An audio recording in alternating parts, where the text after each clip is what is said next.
Bien-aimés dans le Seigneur, bonjour.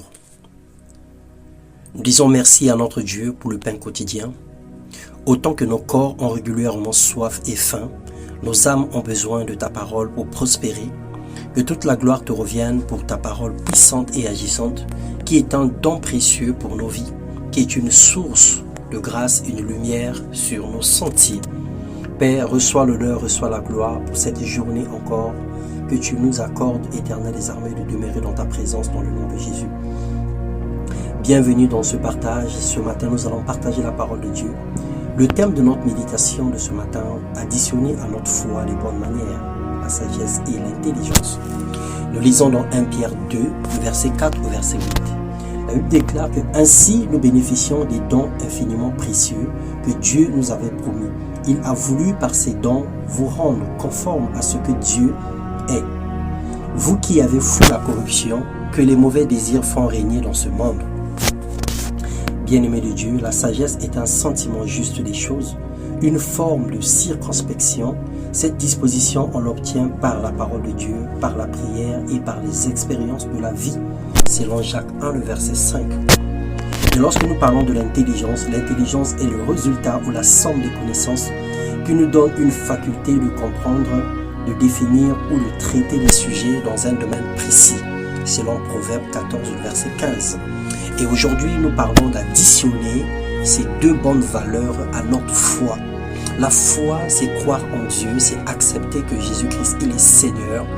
C'est accepter qu'il est capable de faire des choses dans nos vies, croire en lui et croire en sa parole. Mais nous devons ajouter à cette foi la sagesse et l'intelligence. Et Paul disait que cette sagesse-là, les grands de ce monde ne la connaissent pas. Car s'ils l'avaient connue, ils n'auraient pas crucifié le Seigneur glorieux. L'homme qui est honoré, mais qui n'a pas d'intelligence, ressemble aux bêtes qu'on extermine, nous dit les Psaumes 49, 21. Mais la sagesse, où peut-on la trouver? Où est l'emplacement de l'intelligence? L'homme ne connaît pas sa valeur. Elle ne se trouve pas sur la terre des vivants, disait Job dans le chapitre 28, le verset 12 au verset 13. Bien-aimés, sans la sagesse divine et l'intelligence spirituelle, nous ne pouvons pas vivre une foi authentique, car les désirs de la chair nous tirent toujours vers le bas, vers la corruption et vers les mauvaises choses. Nous avons tendance à vouloir plus de ce que le Seigneur nous donne. Nous avons tendance à désirer tout ce qui brille autour de nous.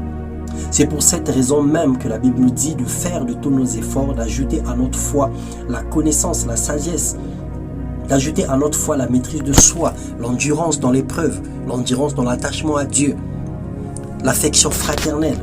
Le Seigneur nous demande d'ajouter ces choses à notre foi. Car si nous possédons ces qualités et si elles grandissent sans cesse en nous, elles nous rendront actifs et nous permettront de mieux connaître notre Seigneur Jésus-Christ.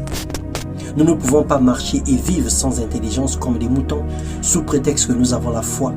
Un chrétien doit apprendre tous les jours à se cultiver, à refuser l'ignorance, ensuite avoir une discipline personnelle relative et inhérente à la parole de Dieu pour briller dans la sagesse. Nous avons besoin de ces choses pour démarquer, pour être identifiés et pour impacter notre génération, notre jeunesse, notre environnement, nos familles, nos villes, nos pays.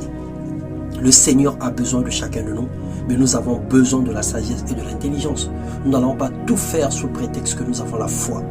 Et les personnes qui ont agi ainsi, plusieurs aujourd'hui se retrouvent sous la tombe.